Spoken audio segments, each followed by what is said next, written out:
Sagittarius, welcome to my channel. This is going to be a look at the next 72 hours for you guys. We're going to be using a host of decks. If you are new here, welcome. Hopefully you decide to stick around and you find my videos to be helpful to you. If at any point you want to subscribe or anything like that, definitely feel free to. And I will leave my information below in the description box if you would like a personal reading at any point. Let's see, let's put all the cards out. We're gonna do like a 6-card spread for you guys as well. What's the energy around my Sagittarius for the next 72 hours? What does the next 72 hours have in store for Sagittarius, Sun, Moon, Rising, and Venus placements? Let me move this down just a little bit. What does the next 72 hours have in store for my Sagittarius? All right, perfect. So I'm going to start off actually with the spiritual messages for you guys, and then we'll go into the oracles.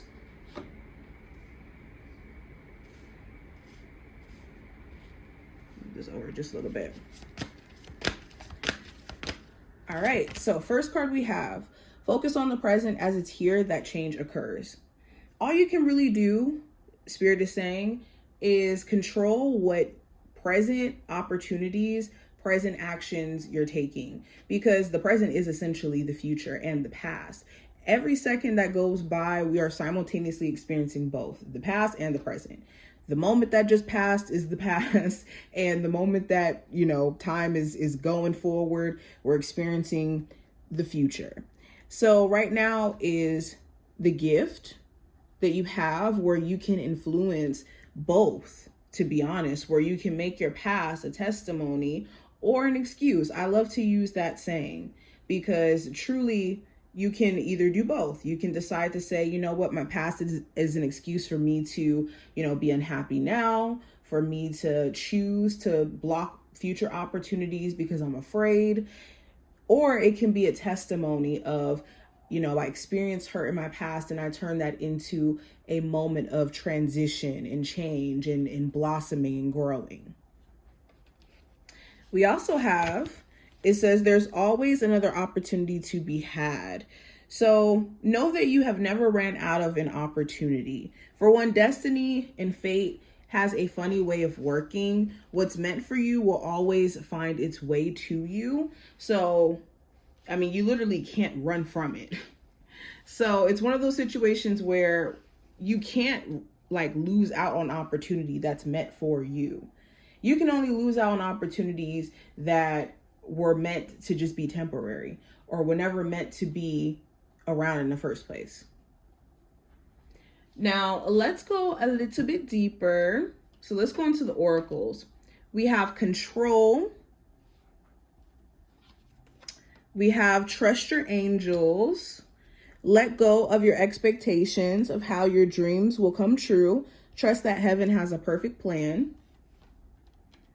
We have enlightenment, the lotus flower. We have labyrinth, which represents journey.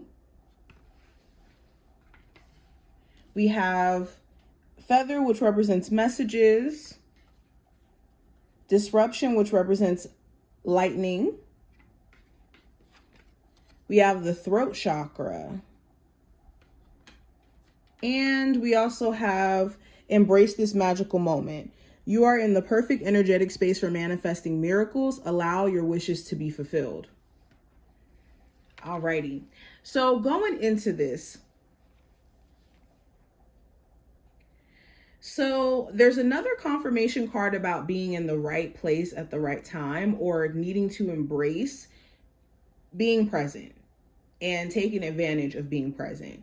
I think that there has been with enlightenment, journey, and also the disruption card here, certain things have been brought to the surface through challenges you've had to face or even just shakeups, events that have been shaking things up in terms of your perspective on others, where, you know, in an argument, now you're able to see how someone is in the midst of anger, or in the midst of, being confronted with a moment of needing to take accountability, or being able to see someone's character in the midst of you doing business with them and them maybe doing bad business. This looks different for each and every one of you, but I do think there's certain events that either recently or during this time frame will expose certain individuals around you and whether or not they genuinely are the people that they present themselves to be, or if these are even dynamics you want to keep intact within your life. It also talks about being pushed to maybe have self-control. There may be certain people who are trying to get reactions out of you, or there are certain events that are happening around you that could pull you to be very reactive in a way that isn't necessarily positive. And you're going to have to be very careful of being pulled to do so.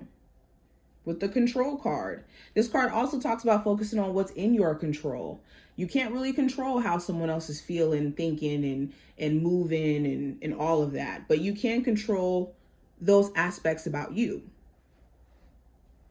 You also may feel like you're forced to speak up for yourself to some degree. There could be someone who is like constantly doing certain things and you keep trying to give them grace, but it's becoming a situation where the more you don't speak up for yourself, the more that they think it's okay for them to do stuff.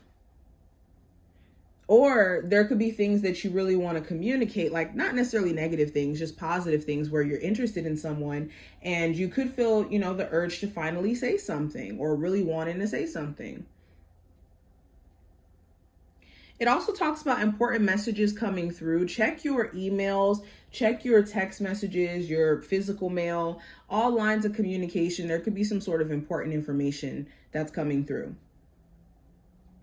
Now, going deeper, let's go ahead and look into the tarot cards. The first card we have representing the general energy for you, Sagittarius, we have the Ace of Pentacles. So the Ace of Pentacles talks about a new opportunity, an opportunity to make money, an opportunity to have like a new job, a new product added to a business that could be very profitable for the business. The Ace of Pentacles also talks about like a new relationship or the potential for a new relationship to really blossom into something really secure and stable. Okay, this also talks about knowing your worth. You could be tired of feeling like you're being lowballed, whether that's like within your job in terms of pay or in connections with people where they want friends with benefits. And that's not exactly what you're looking for or not in alignment with what you're looking for at all. Now with career and finance, I have the Star card. So for my Sagittarius looking for new jobs, there could be some sort of faded opportunity that comes your way. You could be walking down the street, looking for places to apply to, and then you stumble across a business or a place that's really going to be faded to some degree or connected to some sort of future events, which is interesting.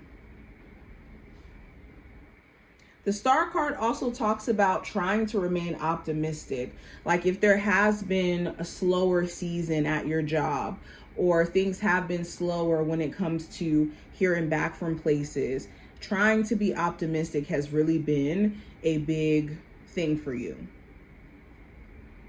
Okay, I'm also seeing financial recovery. Some of you are focusing on paying off debts, paying off, money that's owed. And this is giving you a lot of relief. Now with love, we have the Seven of Swords. So for my singles, you could be focusing on yourself right now, avoiding dating, especially if you don't trust people. You may have gotten out of a relationship where someone was really deceptive. They were not honest. They may have kept you, in the dark about things they were doing on the side, talking to other people. They may have been horrible at communication. So for you, it's the adjustment of going from, being in a dynamic like that to focusing on yourself to then trusting somebody. It could be a journey. With the Seven of Swords, they're also, for my Sagittarius in a relationship could be questions of whether or not your person is being all the way truthful about things. It may not necessarily be in alignment with like cheating, but are they telling you the truth about what they've been feeling or what they've been thinking? What are they, not saying out loud? Because you could feel like at times they kind of go off into their own corner, or they don't communicate as well. They're not consistent with communication, and that could make them, you just run off or just disconnect, and you just have a lot of question as to why. Now, what I see in regards to the advice with the King of Swords, it's important that you're taking care of your mental health and the quality of your mental health, making sure that you're not, taking too much time to yourself to ruminate and think on things that you've already came to a conclusion on, or beating yourself down in regards to decisions that you've made, especially from a logical state of mind. And being completely honest during this time frame, speaking your truth. The throat chakra did show up earlier. So the Queen of Swords, or not Queen, but the King of Swords does talk about clear communication and being extremely direct within that. So if you have to be direct, that's what it's going to have to be. Now, going into what I see for the possible challenge, I have the Moon card. So the challenge may be worry. You may be a bit worried about how things are about to play out. Just either in general, not because of anything specific, but just kind of having worry because of things you've already kind of went through, and just wondering like, okay, is there going to be some more foolishness? Is it going to be some more stuff that's happening?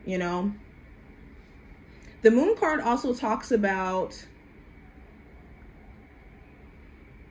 just secrets. You could wonder if someone's keeping certain secrets from you, or someone is keeping secrets, and it's like, okay, why? Now, the outcome of this time frame, I do have the Queen of Cups. Move this over a little. So the ending of this time frame, there could be a Cancer, Pisces, or Scorpio of significance. The Queen of Cups also talks about you emotionally, like coming to terms with how you feel and sitting with your emotions and trying to make sense of them. So if you have been, processing a breakup or processing certain feelings about, things that have been going on, regardless of what it is, by the end of this time frame, I think you just may feel like you need to sit with your feelings and make sense of them. You could also get very clear on what you want. Like if you were in a space prior to this where you're like, I'm not sure about what I want in my love life. If I want to date, if I do not want to date, I don't know if I want to do this or I want to do that. You could be a lot more clear on that, finally. Okay, you could also get a chance to express how you feel, or someone around you finally gets a chance to express how they feel after a delay in either having that conversation or having a conversation, period. But this is what I see. I hope that this was helpful. If you took something from it, definitely thumbs up the video, subscribe, and I will see you in the next one.